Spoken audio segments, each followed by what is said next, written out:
A ressocialização é uma das alternativas para a diminuição da violência. No entanto, presenciamos a inoperância do Estado com a superlotação nos presídios e a falta de políticas eficientes em todo o país. Que prejuízos isso gera para a sociedade?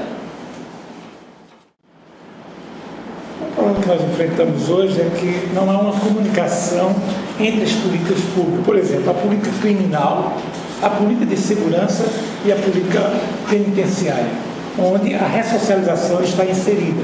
Então, como não há uma comunicação entre essas políticas, o Estado brasileiro e os Estados membros da Federação têm dificuldade, e aí os projetos ou planos de ressocialização são pontuais, isolados, não estão inseridos numa política mais ampla da sociedade. Então, esse é o problema que nós enfrentamos.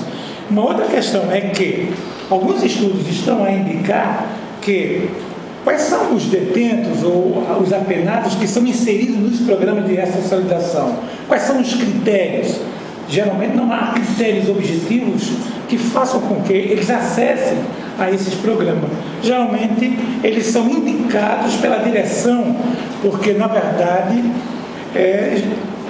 estão próximos da direção, ou porque a direção lhes atribui um bom comportamento no processo de encarceramento. Então, isso dificulta, e isso também tem criado um problema, porque quando alguns apenados são inseridos no processo de ressocialização, eles são tidos pelos demais como sendo, digamos, aliados da administração penitenciária, que visa justamente delatar os colegas. Então, não há, digamos assim, a formulação de uma política de ressocialização, e os presos, os apenados, têm uma compreensão dessa política. Acho que o primeiro problema é este.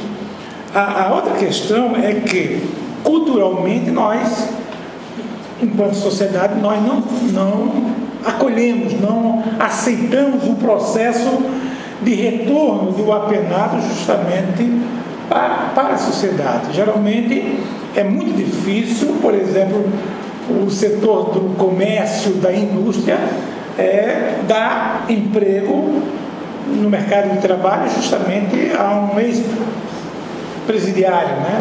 Isso é uma dificuldade.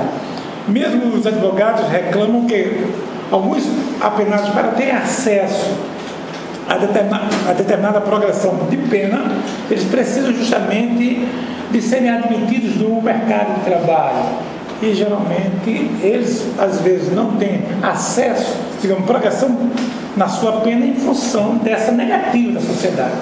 Então, acho que a sociedade tem que se conscientizar de que é importante tê-lo de volta no processo de ressocialização, porque, ficando nos presídios, nós sabemos que hoje a grande maioria dos presídios brasileiros são controlados por facções do crime organizado, e as pessoas que chegam num pequeno delito ou delitos de pequena monta, para se manterem vivos no cárcere, precisam aderir a essas facções.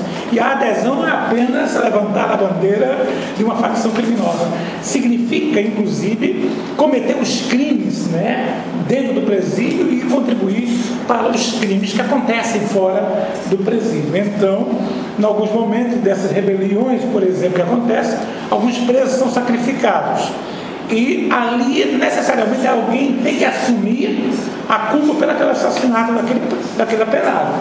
E, geralmente, aí se escolhe quem vai assumir a responsabilidade por aquele crime. E aí, lamentavelmente, o crime organizado hoje tem o domínio e o comando dos presídios brasileiros. Inclusive, tem controle e o comando dos crimes que acontecem na sociedade fora dos muros do cárcere brasileiro.